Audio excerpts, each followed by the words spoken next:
Welcome on into the Utah Blockcast. I'm Steve Bartle, Utah insider from KSL Sports. Joined tonight by Andrew Crowley, a.k.a. Runnin Hoops Pod, to preview big game this weekend.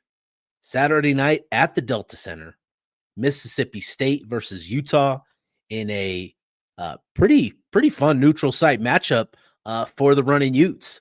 Andrew, thanks so much for taking some time to preview the matchup this weekend, man. How you doing? Doing well. Excited for the Salt Lake Showcase this weekend here in the Delta Center. Revenge game from last year's loss in Tupelo, Mississippi. So ready to take a look at the Bulldogs, and I think we got a good shot here in this one. Yeah, no, I think this has been one that, you know, as you've looked into it a little bit more, like as I have, you know, this week and kind of getting ready for it, you feel a little optimistic about Utah's chances the more you dig into it. And so that's what we're going to do. We're going to talk all about this game and talk about some of the key elements that Utah is, are going to be key to Utah's chances at a victory against the Bulldogs. So obviously this game, Saturday night, tip-off is at 8 p.m. at the Delta Center. It's going to be broadcast on ESPNU. Utah 7-3. Mississippi State struggling a little bit so far this season, 4-5 coming into this one. Andrew, just, you know, initial thoughts on the Bulldogs and this matchup. Yeah, I think their struggles have definitely been a surprise. I'm sure we'll get into Josh Hubbard, but they brought back Josh Hubbard. He's one of the leading scorers in the nation. That's certainly a great foundational piece to build around, but it seems like the other pieces that they brought in this year in the transfer portal haven't quite fit the way that they've wanted to. They've had a couple of tough, close losses, had a close loss to New Mexico, close loss to San Francisco. But make no mistake, this is a talented basketball team. Chris Jans is a good coach. And so I expect Utah's got their full attention, and they're looking to get right in a game like this. And so I'm excited to see how Utah has prepared for this game and how they respond to, you know, some of the things that they didn't do so well against Cal Baptist. Yeah, I'm glad that you brought that up, the game against Cal Baptist, right? Let's go back to that game real quick. Just kind of, you know, refresh the game on the minds of Utah fans that maybe didn't follow the game. But, you know, that was an interesting one. Cal Baptist, you know, they've been really competitive this year and took it to Utah on the glass. They ended up with 23 offensive rebounds, which again, just it highlights the big issue for Utah that they're going to have to figure out how to overcome on a night in, night out basis. But, you know, in that game, what we saw was Utah's backcourt of Terrence Brown and Don McHenry really, you know, control things offensively. They were efficient. They got to the line quite a bit. And, you know, those two have been really paramount in Utah's success all season, but particularly that night against Cal Baptist. So, you know, what were your big takeaways from the Runnin Utes performance last Saturday? Yeah, they've got a little bit of a bad trend here of not slowing down even the quote unquote head of the snake, right? Yep. Daniels did whatever he wanted in that game. Career high 30 points or 33 points, something like that. 11 rebounds. I think that's the most concerning thing for me, right? Is not only are you getting beat on the glass, but you're getting beat on the glass by a guard, right? Yeah. Like some of those things just can't happen moving forward, or some of these Big 12 teams are going to be licking their chops. But, you know, I thought that Utah did a good job in that game of having an answer every time Cal Baptist made a push. And that's not something we've seen from Utah in recent years. And even earlier in this season is, you know, kind of that, you know, getting punched in the mouth.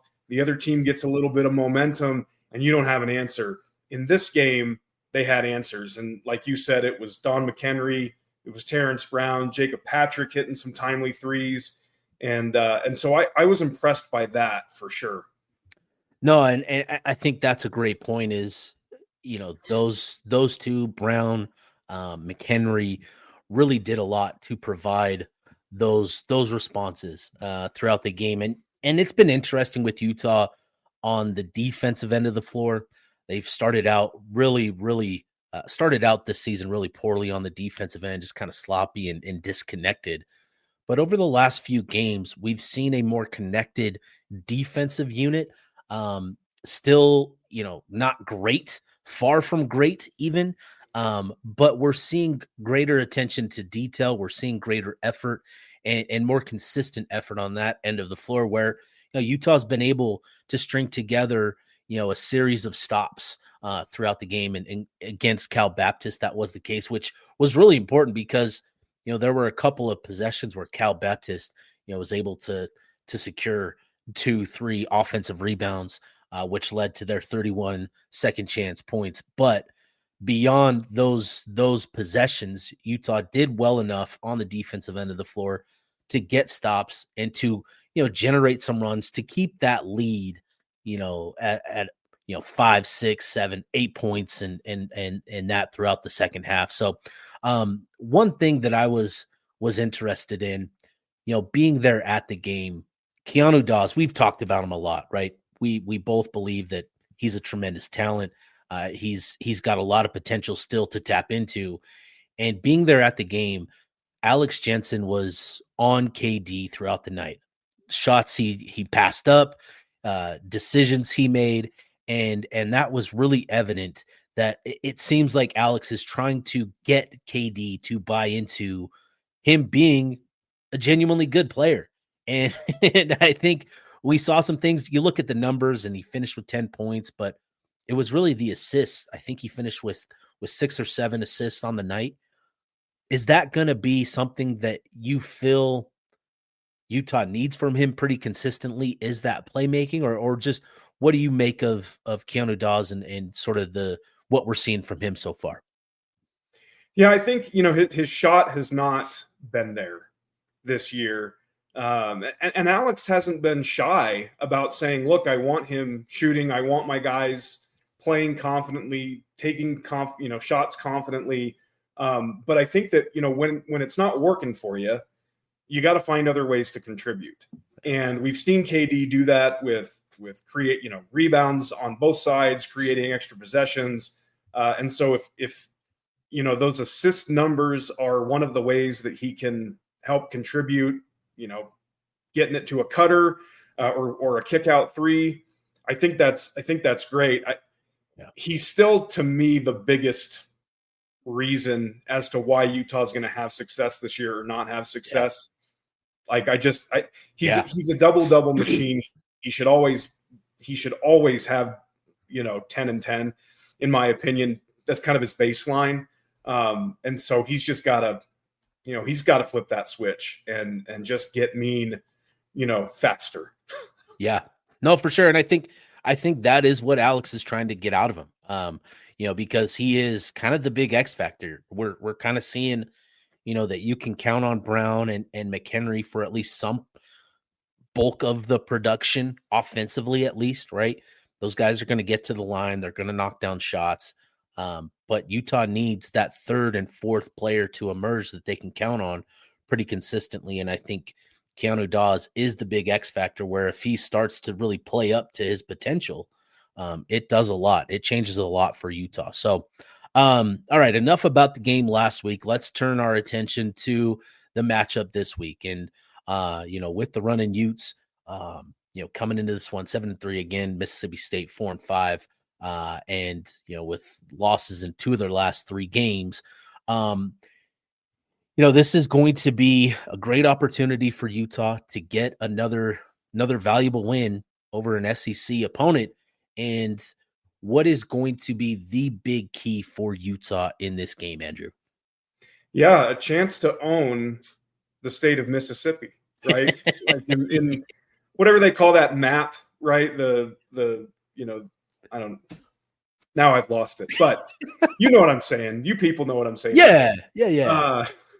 So obviously, I think the key, number one for them is going to be rebounding, right? Like not allowing Mississippi State to get second chance opportunities off of missed shots. Mississippi State's going to treat this as they should, like an opportunity to get right against a Power 5 opponent, you know, and a neutral site game and all of those things. But Utah has just got to lock in on the glass. And it's not just, you know, the ones inside. It's tracking it off of long rebounds. It's, you know, creating your own extra possessions, all of those things, right? Mississippi State's, you know, they don't have a huge front court, but they got a 7-footer. And my guess is that they try to establish him early, knowing how Utah has struggled in the paint defensively this season. And so it's going to be all of those things, but I think rebounding is the key to this game. And from that, those second chance opportunities and those points in the paint. Josh Hubbard is the leading scorer for Mississippi State. He is the headliner for this squad. Suffered an injury against San Francisco in their last matchup and was unable to play. You feel we're going to see him, or do you think he's going to be unavailable for Chris Jans in this one? Well, Chris Jans spoke about that earlier today. This is Thursday that we're recording, and he kind of gave us the old, you know, well, he's going to try. You know, he's working hard. He's working hard. You know, we don't have a timetable for his return. You know, so he's playing a little Kyle Whittingham with the injury report here. And I don't know if they have to release that information in the non-conference. I think that's just once we get into conference play, they've got to report that. So we're not going to know until, you know, the teams take the court. If I had to guess, I'd say he's going to at least try to give it a go, you know. And I mean, people who listen to my show know that I'm a little bit of a Josh Hubbard mark. And so if you see him, you might be, I mean, you're going to be in for a treat. He's a heck of a player. Yeah. No, he is. He's the leading scorer so far this season, averaging, you know, over 20 points per game. And, you know, over the last couple games, or over the last couple weeks, that's dipped to about 15 points per game. But obviously factoring in the game that he left with an injury. And, you know, in his absence, we've seen, you know, Jaden Epps, he's been the secondary playmaker for Mississippi State. So this is going to be a unique battle of backcourts, you know, with Hubbard, who we think is going to play, and Jaden Epps, who is the second leading scorer for Mississippi State. He's been averaging about 18 points per game over the last 2 weeks. So, you know, you look at that, you've got Terrence Brown and Don McHenry on Utah's side of things. Brown averaging 21 points over the last couple of weeks, and McHenry at 15. How confident do you feel in this matchup? Like, what do those two need to do to kind of, you know, make this, you know, a competitive matchup? Yeah, I think Don McHenry's quick hands are going to be a big factor in this one on the defensive end. You know, they've got to avoid, you know, if Hubbard plays, he's a smaller big guard in terms of, like, he's bulky, right? Epps is 6'2". So, you know, if I'm Terrence Brown, I'm trying to not get, you know, posted up by either of these guys, right? Like, I think you could see a situation where Mississippi State runs a lot of ISO with these guys, and then, you know, at the last minute, their big 7-footer dives to the post and they get an easy 2. But yeah, I would try to avoid that post up game, and then honestly try to avoid, you know, letting them get loose from deep. Mississippi State's not a good 3-point shooting team. They're at about 31.5% this season, but Utah has been consistently going under screens and leaving wide open 3-point shooters. And so I think they've just got to play a little bit tighter on the defensive end there. Yeah, I think that's going to be interesting is, you know, the defensive adjustments that we see from Alex this week. You know, you don't want to be the team to give up, you know, a good shooting night to a team that traditionally, or not traditionally, but a team that is not shooting it very well so far this season. You don't want to be the team to allow that group to get going. I think that is a great point, right? What sort of defensive adjustments do we see, you know, from what we saw last Saturday against Cal Baptist and this week? I think We should be seeing Seydou Traore back this weekend as well, which will help Utah on a number of different fronts, on the defensive end and rebounding. Hopefully, that's going to be the big key. When you look at the front court and wing matchups, is there an individual matchup that you're most interested in or kind of view as sort of the X factor sort of matchup here? Well, I'm curious to see how they defend their big man, Quincy Ballard. Yeah. He's a 7-footer, transferred in from Wichita State. Like, he doesn't have eye-popping numbers, right? 7.6 7 points. Yep. But you could certainly see a scenario where they try to get him matched up on Josh Hayes or James Okonkwo and just post until Utah makes an adjustment there.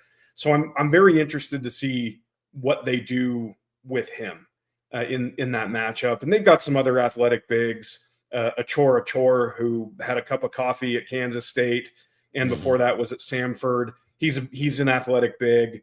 They've got some other guys, but that to me in the front court, I'm just super interested to see what they do. I wonder if James gets the start in this one, because he did start the second half, and teams have started to kind of bully Josh Hayes a little bit just with his frame, right? He's just not, he's long, but he just doesn't have the size to really, stand in there and take the heat, so to speak. And I think that maybe starting James in that spot would make a little bit more sense because he can provide some resistance.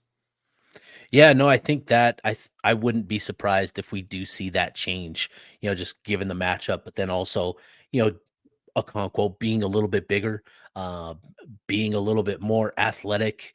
And, with those two, I thought Okonkwo did some good things against Cal Baptist. Obviously, he didn't do a lot to negate the defensive rebounding issues in that second half, which I think is going to be, obviously the most important factor in all of this. I think Utah has to do a much better job team rebounding, everybody boxing out, everybody crashing the boards. As long as they do that, they're going to be able to get some stops and maybe get some runs, but it's all going to come down to defensive rebounding. And so I think you make a great point with Okonkwo potentially being inserted into the starting lineup. I think that is something we could see. And beyond Terrence Brown and Don McHenry, you're going to need those guys to continue to show up.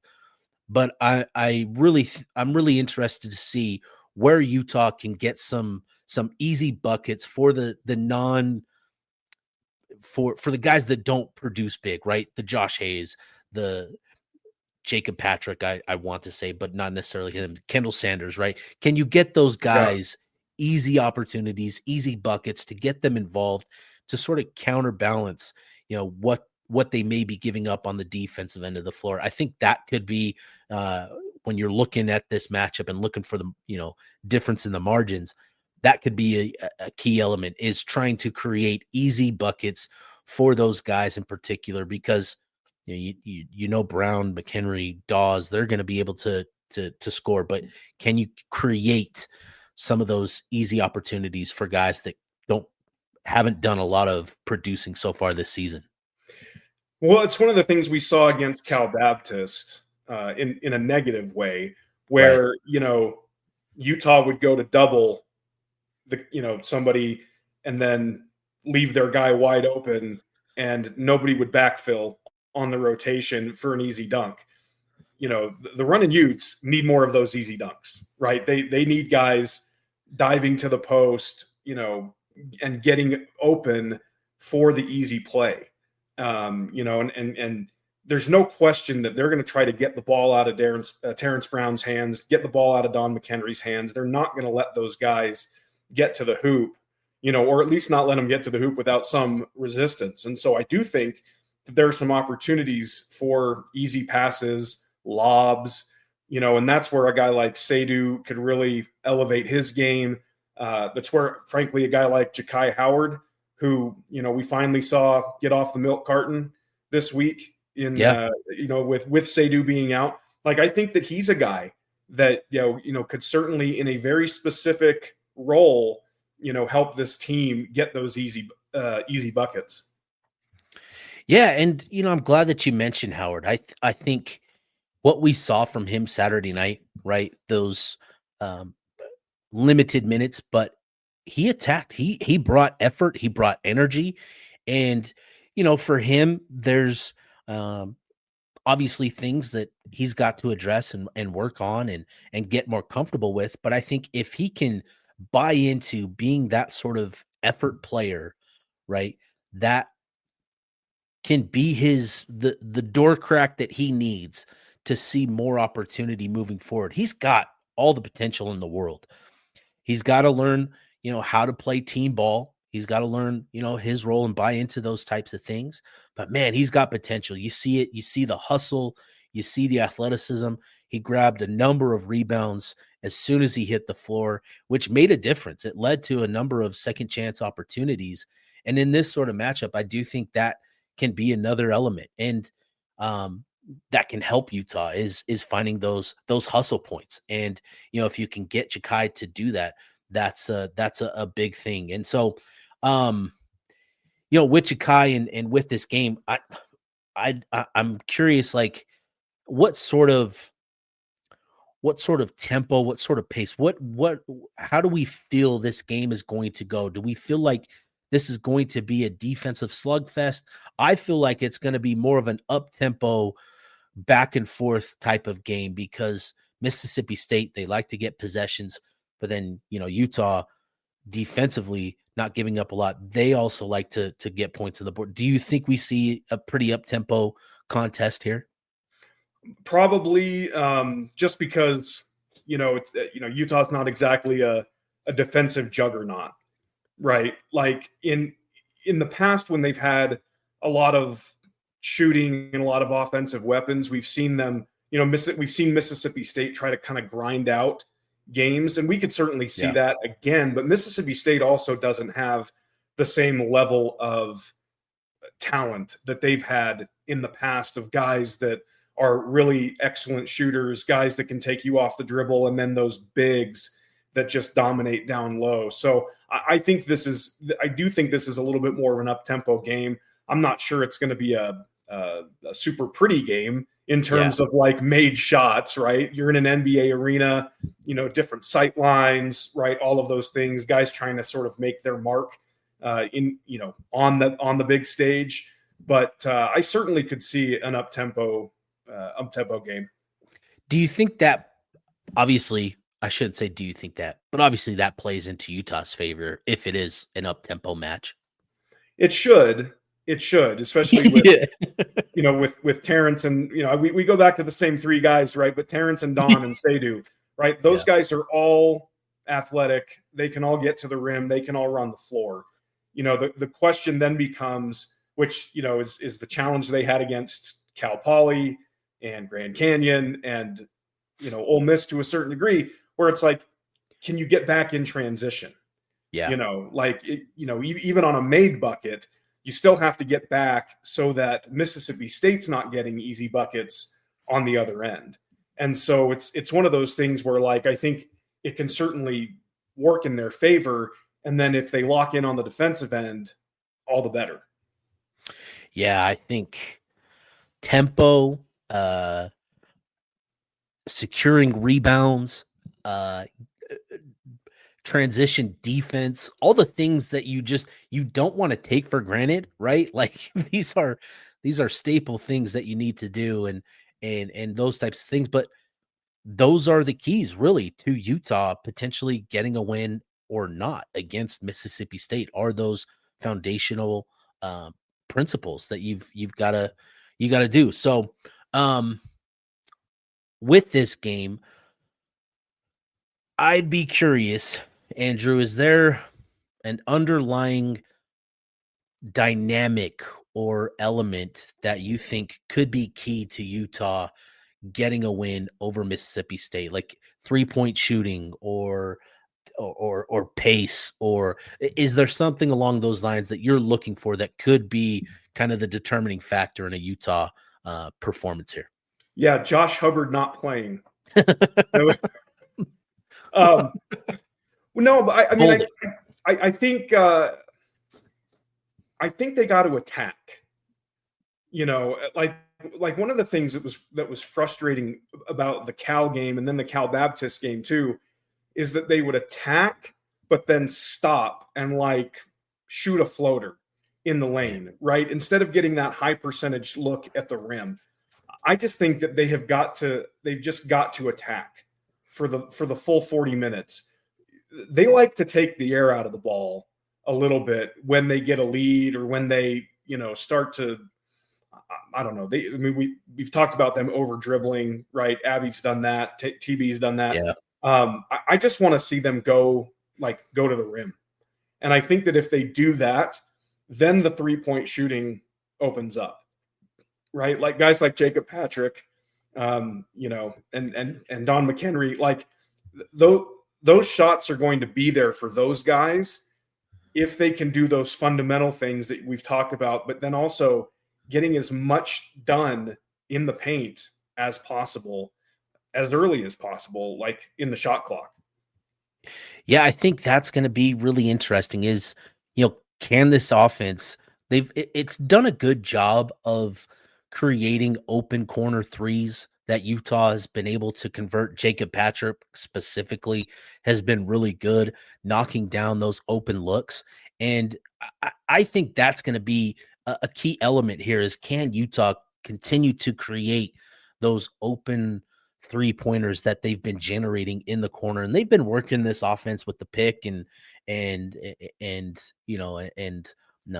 off ball stuff, and creating a lot of these open looks in the corner. And I think that is going to be something I'm focused on with this matchup, is that corner 3 ball. And I feel like if Utah can get a couple, whether it be Jacob Patrick or Seydou Traore or Kendall Sanders, if you can get a couple of those guys to convert those open looks, I think that could be kind of that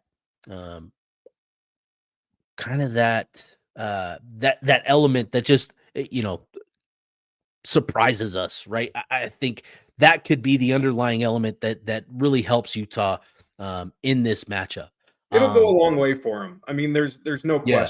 right? Like, and especially, and I said that, it's the same thing in the reverse, right? That you don't want Mississippi State to get hot from 3 if you can start to see a few go in, right? And we saw this with Don McHenry against Ole Miss, right? Like if you start seeing a few go in, the confidence goes up, the stroke is better, like everything just feels better. And I think you lock in a little bit more on the defensive end, and you're willing to, put a little bit more effort in when you're seeing the ball, go in. And so, yeah, if they could get one of those, early corner threes to hit, or 2 or 3 of them, you look up with 10 minutes to go in the first half and Jacob Patrick's already got 9 points, on a couple of made threes, like that's going to go a long ways towards securing a victory for Utah in this game. Yeah, I think that could be the big thing. And then obviously it comes down to, other little things, right? Free throw shooting, right? You got to make your free throws. Every little thing in the margins is gonna matter in this contest. So would be curious just to get your thoughts, final score prediction, and how you sort of see this game playing out. Ooh, I tried to get out of the prediction business. Here I am dragging you back into it. Well, I'll tell you this. Ken Palm right now has it as about a 2-point game. 2-point game for Mississippi State. Bart Torvik's got it at 3. Again, with Josh Hubbard's availability, I think that shrinks down to 1 or pick 'em, or even moves in the favor of Utah. And so, I think that it's going to be a little bit closer, but Utah gets the free throws at the end. So I'm going to go 77-70 in favor of the Utes. Ooh, okay. All right. I'm not that bold. I'm not going to go +7. On the scoreboard. But I do think, like, with this game, with Josh Hubbard's status being what it is, I think that can play a significant role in this game. And Mississippi State obviously struggling so far this season, 5 losses. Utah not playing the best basketball, but they've shown progress that I've been encouraged by. It's certainly, frustrating to watch in the moment as you're watching Utah fail to secure rebounds. But I think that is going to be the big key for me in this game is as long as Utah secures the glass, cleans the glass, they get to 35, 37, 39 rebounds, and limit Mississippi State's second chance points and offensive rebounds. And that, I think that's going to really be the key for Utah in this matchup. I think Brown and McHenry will come up. They'll play an important role, but I think Keanu Dawes and Seydou Traore, I think those guys, what we saw against Cal in that second half, where those two really kind of took control, I think Utah is going to need a similar effort from those two in this game as well. We've hit on it all. Utah's going to have to convert on those open looks. You're going to need Jacob Patrick to, probably surprise. But I do think this game is ripe for the picking, and I think Utah can come into this one feeling good about their chances, but they're going to have to work hard to get it. But I think they'll get the victory. I'm looking at like an 81-77 type of game. I think it's up tempo. I think we see some maybe a slow start, but as these teams start to get into a groove and get comfortable with the sight lines and with the setting there at the Delta Center, I think we start to see them, find a groove, halfway through the first half and things start to take off. So I've got it 81-77 in favor of Utah. But again, that is really dependent upon Josh Hubbard's, obviously, his status, Yeah. and then, Utah making significant adjustments to clean the glass. That's going to be the big key for me.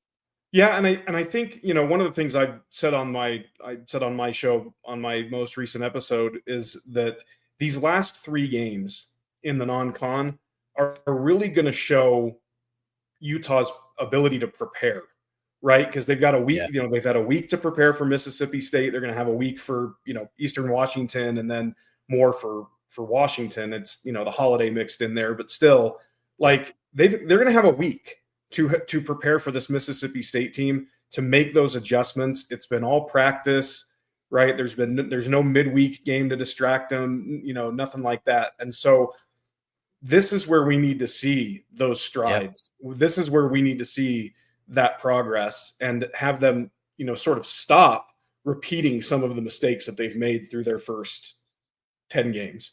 Yeah. And two, I think this is important for Alex Jensen to kind of show some of his coaching chops, right? To see some of these unique adjustments where you have this extra time to prepare, right? I want to see some of that NBA background shine in these types of games. What sort of tactical adjustments does he make, right? As you mentioned, as you pointed out, Utah's been going under a lot of screens on the perimeter. They've been, in other matchups, they've switched everything. I'm really curious to see what Jensen throws out there and what he asks these guys to do in this matchup specifically. I think this is, just to kind of piggyback off of your point, I think this is a big moment, a big opportunity for Jensen to kind of showcase, those coaching chops as well. Triangle and 2. Let's throw something crazy out there. Boxing 1. What else we got? The 1-3-1. What else can we do out there? Yeah, just 5 guys in the paint. Just let them shooting threes. Whatever. Well, awesome, man. And make sure you dropped the podcast. You had a special guest on this week. Let the people know where they can find it and all that. Yeah, at Runnin Hoops Pod, just released an episode with Mississippi State assistant Scott Padgett, who famously sunk the Utes in the '98 national championship. Well, you didn't have to mention that. Sadly, I was surprised that I wasn't the only person that had the idea to talk to him. Oh man, I know. I've seen him everywhere this week. Yeah, Scott's enjoying a little bit of a resurgence here. But I had Scott on the show. Great conversation with him. Loved his time in Utah. Has a lot of good things to say about the program, the state, playing for the Jazz, all that stuff. But it's at Runnin Hoops Pod on X and Runnin Hoops Podcast, wherever you get a podcast. Awesome, man. Andrew, appreciate you hopping on, spending a half hour with me on the Blockcast here. Saturday night is going to be hopefully it's going to be a fun one for Utah fans. It should be, up tempo. It should be fun. It should be entertaining and or potentially an ugly, ugly battle. So we'll see how this one plays out. Either way, make sure to show up or tune in if you're not going to be able to attend. But this one should be a fun one. And so I'll go ahead for myself, for Andrew. This has been the Utah Blockcast, signing off.